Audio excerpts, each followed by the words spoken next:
Nadiskubre ng Ukranya ang isang matalinong paraan para lokohin ang Rusya. Tingnan mo to. Ang nakikita mo ay isang IRIS-T.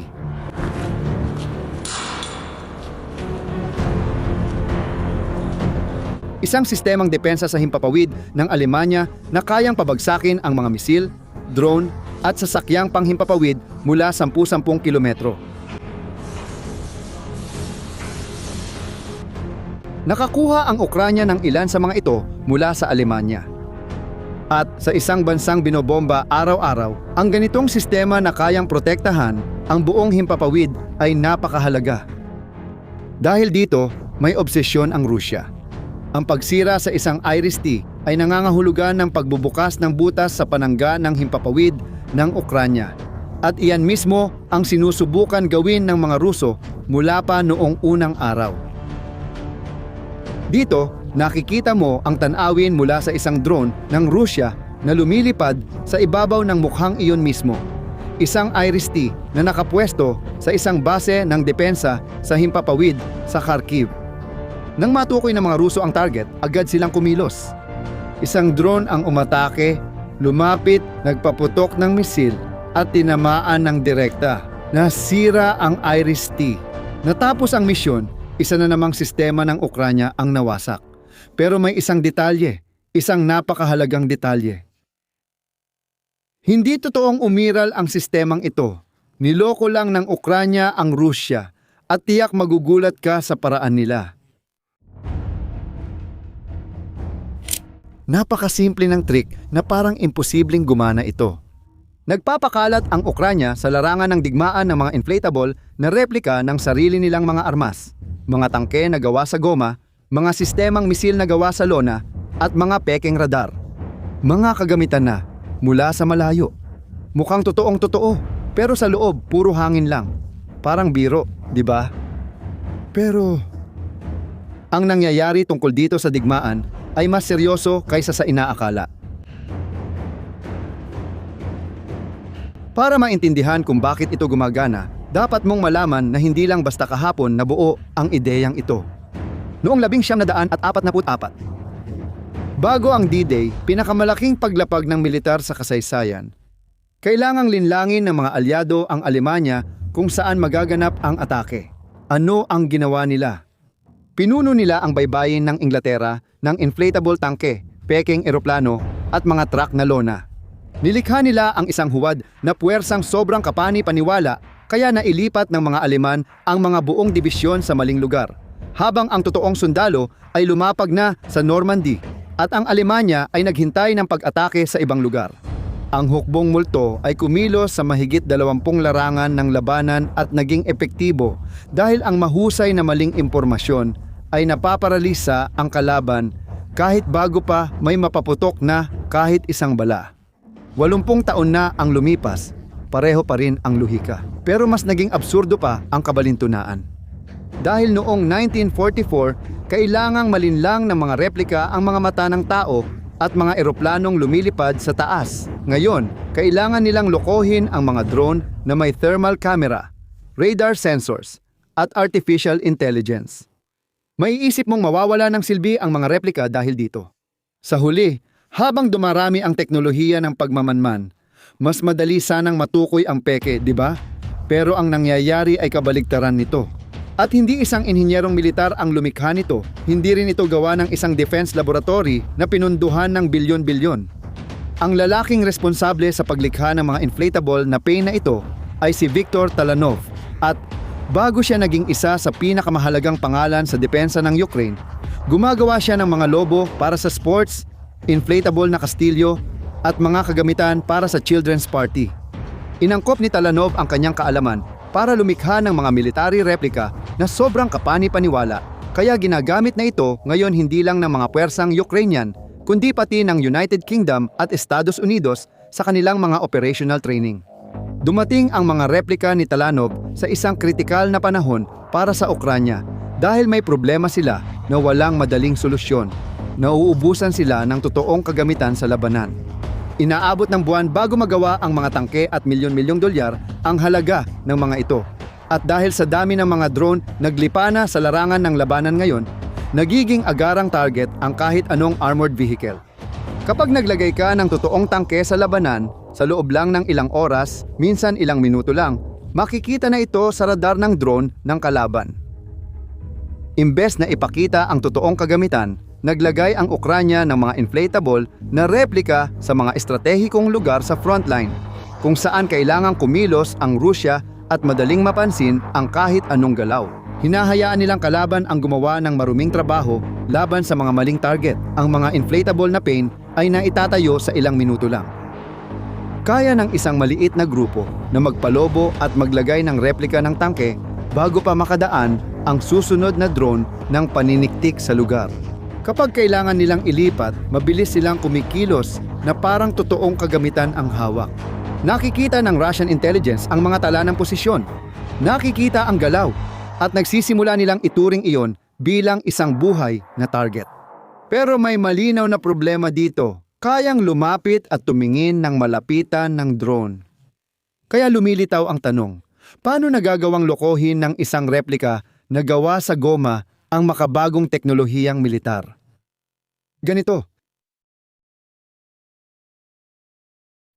Ito ang bahagi na talagang nakakagulat. Ang mga replikang ito ay hindi basta-basta mga piraso ng pinintang lona, kundi ginawa ang mga ito na may kasopistikaduhan na lampas pa sa panlabas na anyo. Marami sa mga ito ay may panloob na pinagmumulan ng init. Kapag tinutukan ng drone ng Rusya ang thermal camera sa target, parehong temperatura ang nakikita nito gaya ng totoong makina ng tangke. Isang drone operator ng Rusya ang nagmamanman sa lugar. Nakikita niya ang tila isang tangke. Tinitingnan niya ito gamit ang mata. Mukha talagang tangke. Sinusuri niya gamit ang thermal camera. Umiinit ito gaya ng tangke. Nasa isang estratehikong lugar ito gaya ng isang tangke. Kaya bakit hindi siya ito isang tangke? At ang mga mas bagong bersyon ay mas sopistikado pa. Ang mga inhinyerong Ukranyano ay gumagawa ng mga replika na may smoke generator para gayahin ang usok ng tambutso ng makina. May mga elektronikong bahagi na gumagawa ng peking signal ng radyo at radar. Ang replika ay magmumukhang totoong kagamitan sa detection system ng kalaban. Mula doon, ang pagkilala sa peke at sa totoo ay mangangailangan ng paglapit, at ang paglapit, iyan mismo ang hindi kayang gawin ng mga puwersang Ruso at hindi papayagan ng Ukranya. Siyempre, hindi uto-uto ang Rusya. Minsan, napansin nitong napagtanto nitong replika lang ang tinamaan nito. Pero dito, mas lalo pang nagiging masalimuot ang bitag. Kapag sinira ng Rusya ang isang inflatable na plane, madalas nilang kinukunan ng video ang lahat, inilalathala ito, nagdiriwang, at ipinapakita bilang malaking tagumpay para sa hukbo at mamamayang Ruso. At ang problema ay, kahit na pinaghihinalaan ng mga analyst ng Rusya na peke ang target, nananalo pa rin ang propaganda. Sa huli, mas kapaki-pakinabang na ipakita ang isang tagumpay kaysa aminin nag-aaksaya sila ng isang precision missile sa isang pirasong goma. Nasa dilema ang Rusya. Kung aaminin nilang naloko sila, mukha silang walang kakayahan. Kung hindi, patuloy nilang inaatake ang parehong peking target. Sa parehong kaso, panalo ang Ukranya. Sabihin mo sa akin sa mga komento. Sa palagay mo, alin sa dalawang opsyon ang mas masama para sa Rusya? Aminin na naloko sila o magpatuloy sa pag-atake sa mga multo? Pero may mas makapangyarihang nangyayari dito na lampas pa sa propaganda. Ito ay ang pagdududa. Ayon kay Talanov, kahit magduda ang Rusong operator na peke ang nakita, nagawa na ng pagdududa ang papel nito. Ngayon, kailangan niyang huminto, mag-isip at tanungin ang sarili, peke ba ito o totoo? Dapat ba akong umatake? Dapat ba akong humingi ng suporta? Dapat ba akong magpatuloy at maghahanap ng ibang target? Bawat segundong nasasayang sa pagdududa ay segundong hindi ginugugol sa rekon, hindi nagpaplano ng atake, at hindi nagkokoordina ng operasyon. At kapag may frontline na mahigit 1,300 kilometro ang haba na kailangang pamahalaan, naiipon ang mga segundong iyon. Nagiging minuto ang segundo, oras ang minuto, at oras ay nagiging nawalang pagkakataon. Pinalalakas ng Ukranya ang epektong ito sa isang napakasimpleng paraan. Palagi nilang inilipat ang mga plane. Nire-reposisyon ang mga ito na parang totoong kagamitan na inilipat ng taktikal. Nakikita ng intelligence ng Rusya ang galaw. Nakikita nila na parang totoong estratehikong paglipat ito. Sinisimulan nilang subaybayan ang akala nila ay mga totoong target. Pero sa totoo lang, sinusundan lang nila ang mga manika ng goma sa mapa. May kapalit ang larong ito, napakataas ang halaga. Ang isang inflatable na plane mula sa Ukraine ay nagkakahalaga ng humigit kumulang $25,000. Kumpirmado mismo ni Talanov ang halagang ito sa isang panayam. $25,000 para sa isang produkto na kayang palubuhin at ilagay ng 2 tao sa loob nang wala pang 10 minuto. Ihambing mo sa ginagamit ng Rusya para sirain ang mga ito. Ang isang cruise missile ng Rusya ay maaaring nagkakahalaga ng $1 hanggang $3 milyong. Ang isang high-precision attack drone, depende sa modelo, ay umaabot sa $100,000 ang halaga. Ang mga pinakamurang drone ng Rusya na ginagamit sa pag-atake ay mas mahal pa kaysa sa target nito.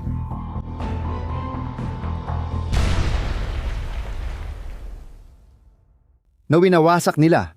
Tuwing umaatake ang Rusya sa Peking replica, pinapalit nila ang isang investment na $25,000 sa isang gastos na hindi bababa sa 40 beses na mas mahal. Sa ilang kaso, 100 beses pa. Hindi ito minsan lang nangyari. Paulit-ulit ito sa maraming bahagi ng labanan sa loob ng ilang buwan. Hindi lang sa pera natatapos ang pagkalugi. Bawat misil na ginamit sa manikang goma ay hindi na nagamit sa totoong target. Iyon ay bala na inabot ng ilang buwan para gawin sa pabrika. Dinala pa hanggang sa linya ng labanan at basta na lang nawala nang walang naging resulta. Nahihirapan na rin ang Rusya mag-supply at palitan ang kanilang nalulugi sa harapan ng labanan. Mabigat ang epekto ng bawat aksaya. Pag pinagsama ang lahat, makikita ang larawan ng digmaan na inakala ng Rusya na mabilis lang pero unti-unting nagpapahina sa bansa. Noong 2025, ang mga operasyon ng drone ng Ukraine na pinagsama sa iba pang mga estratehiya ay umabot sa pagtigil ng hanggang 38% ng kapasidad ng pagpipino ng langis ng Rusya sa loob lamang ng isang buwan.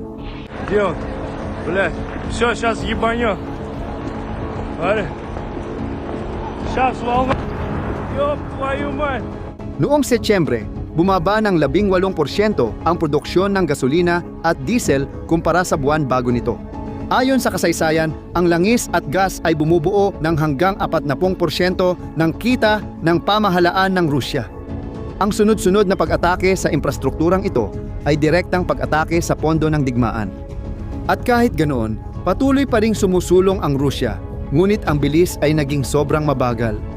Sa buong taon ng 2025, ang pinakamalalaking teritoryong nakuha ng Rusya ay mga makikitid na piraso ng lupa, ilang mga baryo.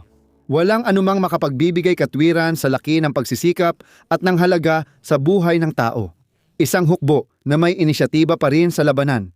Pero mabagal ang pag-usad ay iisa lang ang ibig sabihin. At habang patuloy na gumagana ang bitag, lalo lang lumalaki ang kabayaran sa kabila. Ulat mula sa Sentro ng mga Pag-aaral na Estratehiko at International, CSIS. Tinataya na ang Rusya ay nakapagtala ng humigit kumulang 1,200,000 kaswalti mula Pebrero ng 2022 hanggang ika-22 ng Disyembre 2025. Kasama rito ang mga namatay, nasugatan at nabihag. Sa kabuuang ito, hanggang 325,000 ay maaaring mga namatay sa labanan. Diyan mo maiintindihan kung gaano kalalim ang butas na pinasok ng Rusya. Umabot sa puntong naging sobrang seryoso ang problema, kaya noong Enero ng 2026, opisyal nang ginawa ng Rusya na buong taon ang military recruitment. Dati may takdang panahon ang sapilitang serbisyo militar, ngayon tuloy-tuloy na ito. At ang mga patakaran para makaiwas sa recruitment ay naging mas mahigpit, kaya mas mahirap na para sa mga Ruso na tumakas palabas ng bansa bago sila matawag. Hindi kulang ang Rusya sa kagustuhang umatake, kulang sila sa tao para umatake. Tulad ng nakikita mo. Hindi sinusubukan ng Ukranya na manalo sa digmaang ito sa pamamagitan ng pagiging mas makapangyarihan kaysa sa Rusya. Sinusubukan nitong manalo sa pamamagitan ng pagiging mas epektibo.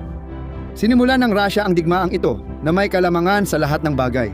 Mas maraming sundalo, mas maraming tangke, mas maraming eroplano, mas maraming misil, mas malaking kakayahan sa industriya. Makalipas ang 4 na taon, unti-unting nawala ang mga kalamangan na iyon, isa-isa, dahil sa mga inobasyon ng Ukraine, suporta ng kanluran, at mismong mga pagkakamaling estratehiko ng Russia. At ang mga inflatable na plane ay isang perpektong halimbawa nito. Hindi ito makabagong teknolohiya, hindi ito artificial intelligence, hindi rin ito isang sistema ng armas na ginastusan ng bilyon-bilyon para paunlarin. Goma lang ito, hangin, at isang replika na ginawa ng isang gumagawa ng inflatable na kastilyo, inangkop lang niya ang alam na niyang gawin, at gumagana ito. Alam mo ba yung drone ng Russia na nakita mo sa simula na papalapit, nagpapaputok, at tumama ng direkta? Yung operator na nag-record, ipinost lahat at nagdiwang pa. Pero napakalayo nito sa katotohanan. Yung Iris-T na yon ay buo pa sa ibang lugar. Modelo lang nagawa sa foam at lumang pyesa ang sumabog. Tagumpay ang misyon. Kung nagustuhan mo ang video at gusto mo pang malaman ang tungkol sa digmaan, mag-subscribe na sa channel. Hanggang sa muli.